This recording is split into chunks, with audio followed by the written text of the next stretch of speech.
Bom, então vou dar aqui a minha percepção sobre esses 100 primeiros dias, né? Para mim, o Lula lidera um governo reacionário. O reacionário é todo aquele que deseja regressar a um estado anterior das coisas. O reacionário, por definição, é aquele que reage ao novo. E muitas vezes, ainda que uma novidade seja benéfica, o reacionário ele se mostra avesso a ela, seja por ideologia, seja por teimosia ou até mesmo por ignorância.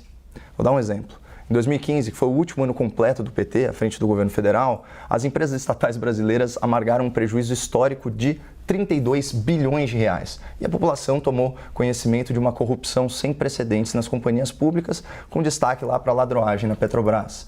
Mas se a gente avançar um pouquinho no tempo, mais precisamente para o ano de 2021, a gente percebe que essas mesmas empresas estatais registraram um lucro recorde de 187 bilhões de reais. E a pergunta que se coloca é a seguinte: como que em poucos anos o Brasil saiu de um cenário de prejuízo, de corrupção, para um cenário de lucro e respeito à coisa pública? O que mudou de lá para cá nessas empresas, na Petrobras, na Eletrobras, nos Correios?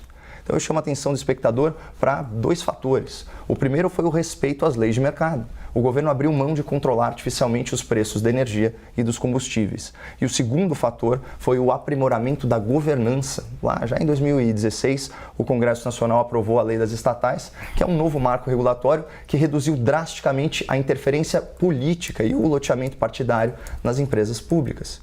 Se alguém tiver qualquer dúvida de que governança e respeito ao mercado trazem bons resultados, é só comparar os péssimos números do fim da era petista com os números mais recentes.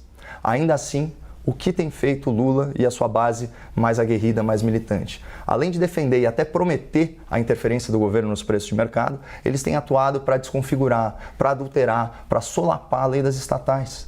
Vou ler para vocês aqui uma aspas do próprio Lula da Silva.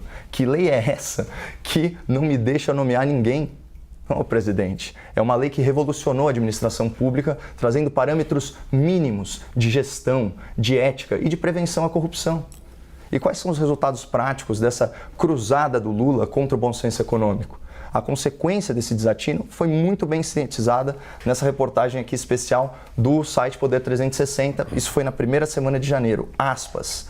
Valor de mercado de estatais cai 179 bilhões de reais no pós-Lula. De outubro a dezembro, Petrobras e outras caíram de 720 bilhões para 540 bilhões. No primeiro dia de 2023, houve nova queda de 31 bi.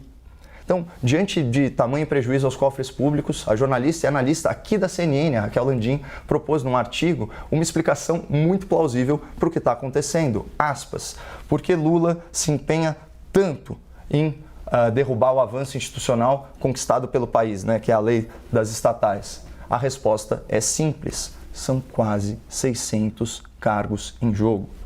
O Lula quer gerir as estatais da mesma forma que o PT fazia antes dos escândalos de corrupção serem revelados ao povo brasileiro pela polícia, pela imprensa e pela justiça. O Lula se mostra avesso ao novo, ele rejeita a novidade que deu certo. Portanto, Lula é hoje um reacionário.